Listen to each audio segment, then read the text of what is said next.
हनुमान जी को बाल ब्रह्मचारी माना जाता है, लेकिन क्या आप जानते हैं उनकी 3 पत्नियां तथा एक पुत्र भी है। प्रासा संहिता में हनुमान जी के विवाह का उल्लेख किया गया है तथा रामायण में उनके एक पुत्र मकरध्वज का उल्लेख मिलता है। भारत में एक ऐसा प्राचीन मंदिर भी मौजूद है जहां हनुमान जी अपनी पत्नियों के साथ विराजमान है।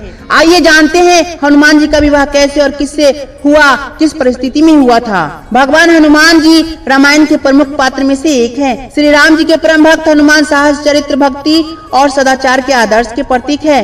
गोस्वामी तुलसीदास जी ने भी हनुमान जी के चरित्र के कारण ही उन्हें सकल गुण निधान कहा है। ऐसी मान्यता है कि हनुमान जी का नाम सुनते ही सभी प्रकार के भय और दुख स्वयं ही दूर हो जाते हैं। रामायण और रामचरितमानस में भी हनुमान जी का ब्रह्मचारी होने का जिक्र है, लेकिन प्रासा संहिता के अनुसार हनुमान जी का विवाह भी हुआ था, लेकिन इस विवाह के पश्चात भी हनुमान जी ब्रह्मचारी ही रहे। आइए जानते हैं हनुमान जी के किन परिस्थिति के कारण हनुमान जी का विवाह करना पड़ा था। तेलंगाना के खम्मम जिले के यनाडू गांव में हनुमान जी का ब्रह्मचारी होने का जिक्र है, लेकिन प्रासा संहिता के अनुसार हनुमान जी का विवाह भी हुआ था, लेकिन इस विवाह के पश्चात भी हनुमान जी ब्रह्मचारी ही रहे। आइए जानते हैं हनुमान जी के किन परिस्थिति के कारण उन्हें विवाह करना पड़ा था। तेलंगाना के खम्मम जिले के यनाडू गांव में हनुमान जी का पूजा उनकी पत्नी सुरोचला के साथ की जाती है। यह मंदिर हैदराबाद से करीब 220 किलोमीटर दूर है। यहाँ हनुमान जी और सुरोचला के प्राचीन मंदिर है। साथ ही विश्व का इकलौता ऐसा मंदिर है जहाँ हनुमान जी अपनी पत्नी के साथ स्थापित है। इस मंदिर की बहुत मान्यता है।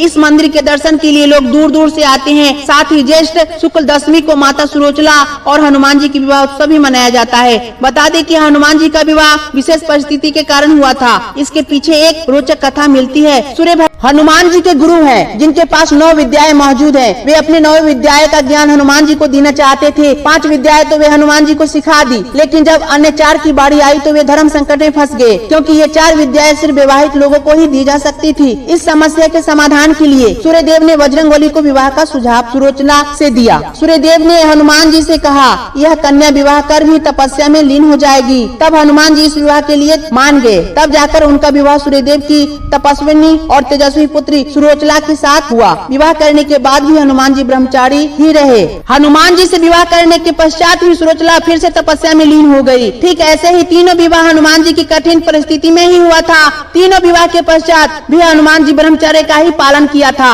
वही हनुमान जी की तीनों पत्नियां तप में विलीन हो गई। यही कारण है कि हनुमान जी 3 विवाह करने के पश्चात भी ब्रह्मचारी कहलाते हैं। हालांकि हनुमान जी के विवाह के बारे में रामायण में कुछ भी वर्णन नहीं मिलता है, लेकिन जब वे लंका दहन करके समुद्र के ऊपर से गुजर रहे थे तभी उनका पसीना उनके शरीर से गिरा।